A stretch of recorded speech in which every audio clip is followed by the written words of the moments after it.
Nous passons à présent à la question de M. Gaëtan van Guatsenoven concernant l'implication éventuelle de la tutelle à la suite de la récente suspension d'un secrétaire général de CPS.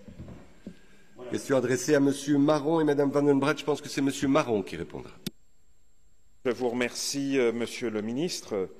Le 2 décembre dernier, pour être exact, la secrétaire générale du CPS de Saint-Josse a été suspendue suite, semble-t-il, à une décision prise, paraît-il, unilatéralement de sa part, de fermer durant plusieurs jours le CPS pour récupérer du retard dans le cadre du paiement des sommes dues aux allocataires.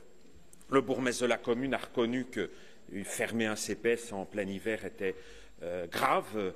L'opposition a en effet pointé ces difficultés. Elle a considéré que la suspension n'était pas la réponse adéquate. Elle a demandé donc la mise sous tutelle du CPS de Saint-Josse.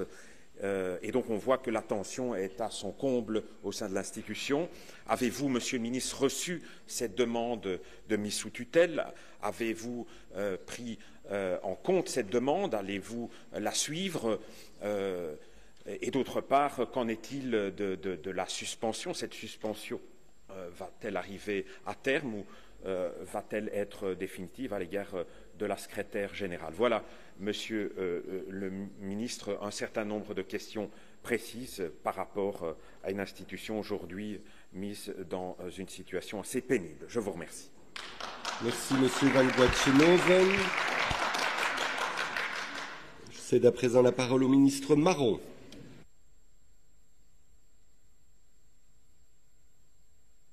Merci, Monsieur le Président. Merci, Monsieur Van Guatsenoven, pour votre question. Alors oui, la situation au CPS de Saint-Josse semble très hautement problématique. Et évidemment, notre ligne d'action, c'est que les allocataires, les bénéficiaires des services du CPS n'ont pas à payer les errements de gestion du CPS de Saint-Josse. C'est évident.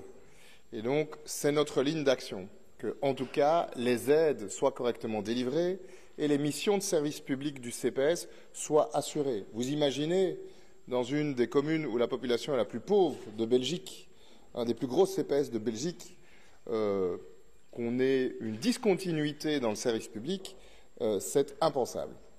En ce qui concerne les questions précises que vous avez posées sur la mise sous tutelle, les suspensions, etc., très franchement, ces sujets sont à l'instruction pour le moment à Bruxelles Pouvoirs Locaux.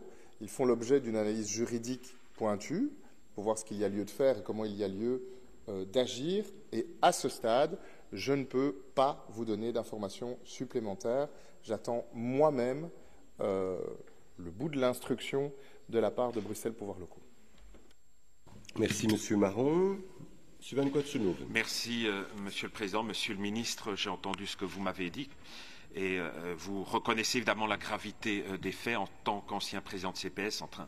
Je partage évidemment ce point de vue quant à la gravité, à la nécessité de maintenir une institution comme un CPS effectivement ouverte. Alors vous dites que vous n'avez pas tranché par rapport aux mesures à suivre. Il me semble à tout le moins que la question de la mise sous tutelle devrait être sérieusement examinée. Je pense modestement qu'elle est sans doute la réponse adéquate. Je vous remercie.